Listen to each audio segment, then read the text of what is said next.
Welcome to my week 36 update. Oh my goodness.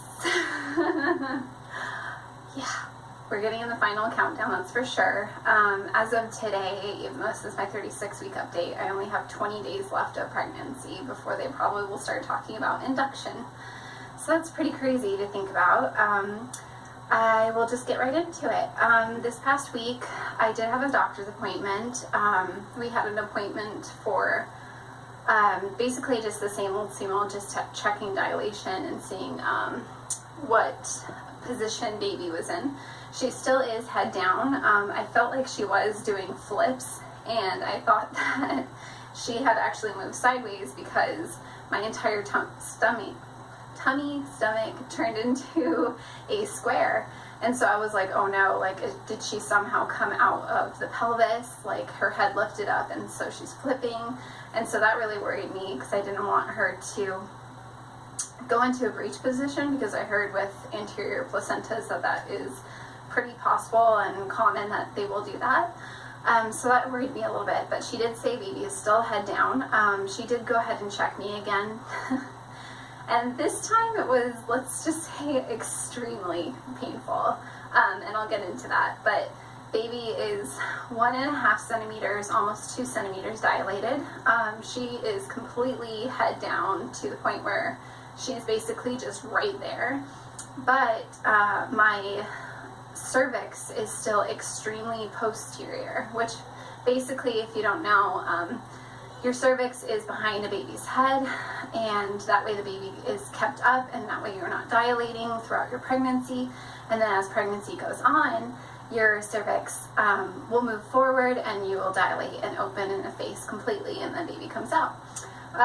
My cervix has always been stubborn, apparently, because with my daughter it did not come to forward above her head until right before I gave birth. And then with this baby, it's the same situation. So last time I used to get checked for dilation, I would have to make fists and basically sit on them, so that way when she went to go check me, it would push my bum up, so that way I guess it's easier for her to maneuver herself to be able to check to see how dilated I am without it hurting as much. Well, this last doctor's appointment, I put the fist behind my bum, and she went to go check me, and she also had a student in there this time, so I don't know if that's why. She wasn't distracted. She's an amazing doctor, but she went to go check me, and she's like, oh, I could feel baby's head right away, and your cervix is still posterior. And so she checked me, and then she goes to check me again, which usually if you get checked quickly, it's not painful, it's not scary, like, it's just a quick thing that's uncomfortable. If anything, it's just uncomfortable, you know? But because I feel like she went to go check me twice, and because my cervix has always been so posterior and so high up compared to where her head is, she really had to get in there and get behind baby's head, and it was excruciating. I felt like I wanted to crawl out of my body. Not to scare anybody, because this isn't something that usually happens, but I was in so much pain, and when I stood up, I knew that I was going to bleed bad again. And the last time I was checked, I didn't bleed, and the time before I bled through 3 liners, bright red blood, which usually you shouldn't see bright red blood. It should be like a darker color. And this time I did bleed again, and I knew I was going to because of how much pain I was in. She did say you will have a bloody show again, because I did have to be a little more aggressive and aggravate your cervix. And she did say that she pulled it forward. So when I went to go Google, because I had no idea what she meant, and I probably should have asked her, but I'm always in such a hurry when I go to her doctor's appointments to just get out of there, you know?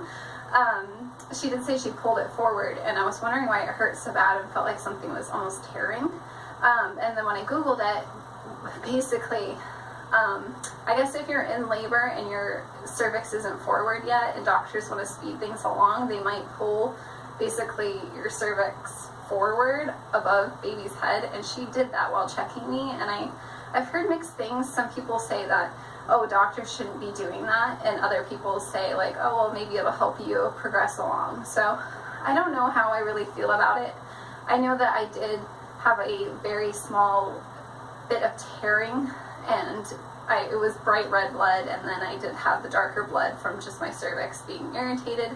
But I haven't been able to walk around without being in severe pain. I can feel baby's head is just right there, and so I feel like at any moment, excuse me, sorry, heartburn, at any moment she really could just burst into labor. So it is kind of nerve-wracking, and I did have a lot of contractions, real labor contractions after.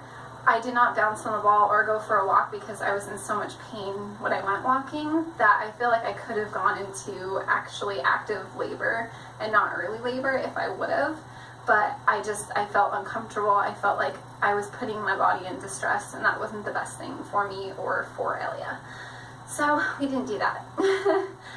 Besides that, this week I have had no weight gain. I haven't gained any weight since my last 2 doctor's appointments. I've been pretty much, I think, just at a standard amount of weight. I might gain a little or lose a little depending on water weight, but besides that, I think we're at the perfect weight. Any other symptoms? I've had heartburn almost every single night still. It makes it really hard for me to sleep, so that comes along with pregnancy insomnia. I haven't been able to sleep very much. I always wake up at 3 o'clock in the morning to go to the restroom. Another TMI thing, I did lose part of my mucus plug after I was being checked. It was clear and tinged with blood because of the cervical check, and I don't think it was my full plug though, because I've experienced that with Aurora, and it usually is a lot more, so I think I still have maybe a week or maybe 2 to go. I want to say that she's going to be here this weekend, but we will see. I feel like she's going to be a 37 week, 5 days, or like 38 weeks, but we'll see. But yeah, I think that's pretty much it for symptoms this week. Thank you guys so much for watching, and I will try to keep you guys updated as much as possible. If anything does go down, I will let you guys know and try to post a video. But yeah, thank you guys so much for watching, and subscribe if you want to, and give this video big thumbs ups. And yeah, we'll see you guys next week. Thank you. Bye.